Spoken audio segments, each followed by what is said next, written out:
Hi there, welcome to my Dimension Toolbox guides. Today I'm going to discuss the sizes and positioning of items in a dimension.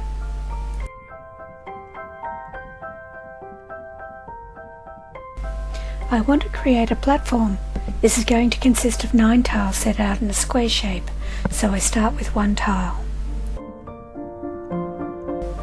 I want to butt up another tile against the first one accurately, so I need to work out its size. To do that, I'm going to use a trick and place the first one at an absolute position.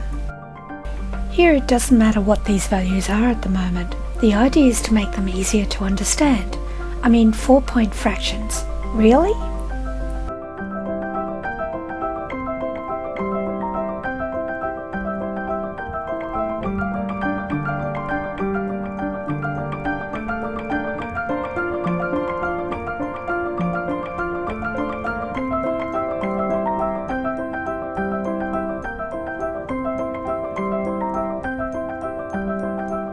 Okay, so now I have 2 tiles down.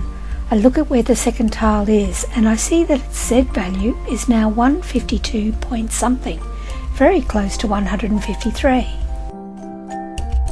The difference between the first and the second one is 3 units of Z, whatever Z is.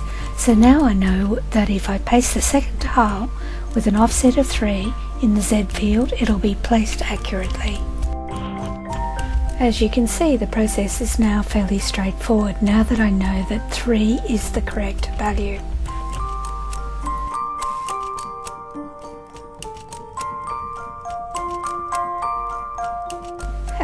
Yes, I know, I've forgotten the offset item again.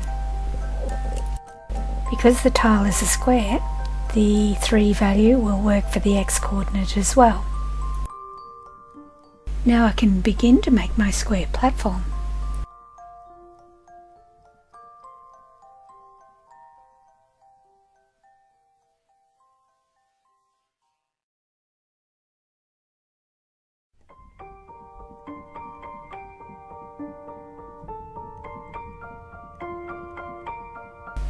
Let's do things a little faster, shall we? How about a row at a time?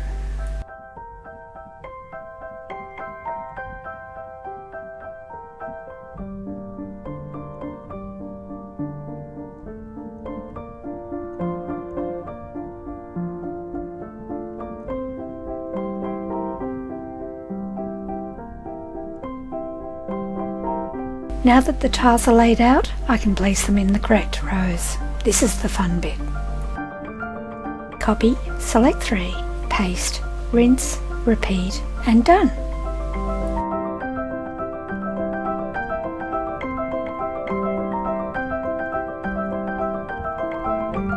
And my square is complete. On the next exercise I'm going to be working with a wood tile, and this time I'm going to up its scale to 12. Of course I can use the position trick for figuring out the wooden tile's position, but in this case I don't actually need to.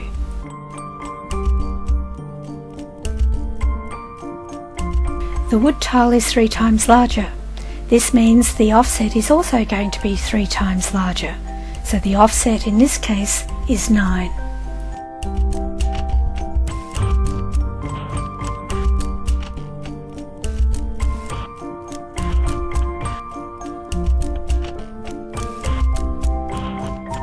Well, that one was easy.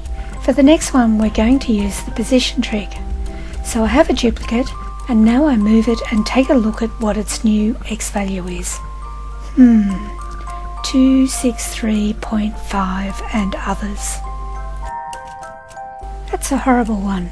No even numbers here. The difference is 13.5. That's my offset.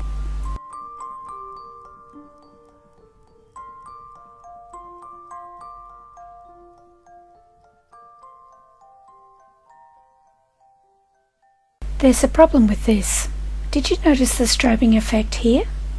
That can be quite painful for your eyes. To solve this you will be using the relative positioning. It's something that you're going to see all the time when working in dimensions. The fix for strobing is quite simple. Usually you only need to make a small change. I nudge the item and I usually change the height or the Y coordinate. It's important to note here that you must change the tick box from absolute to relative. So many times I've forgotten that and ended up with a disaster, a lost item. I give the item a nudge of 0.001 and move that. See? The striping's gone.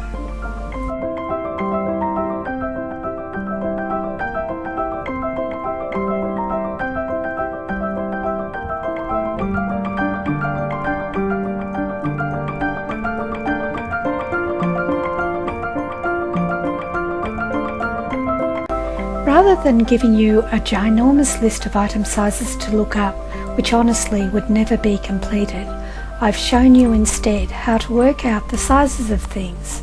I hope you've enjoyed this video, and don't forget to post any questions you might have on the forums, and I'll try to answer them as best I can.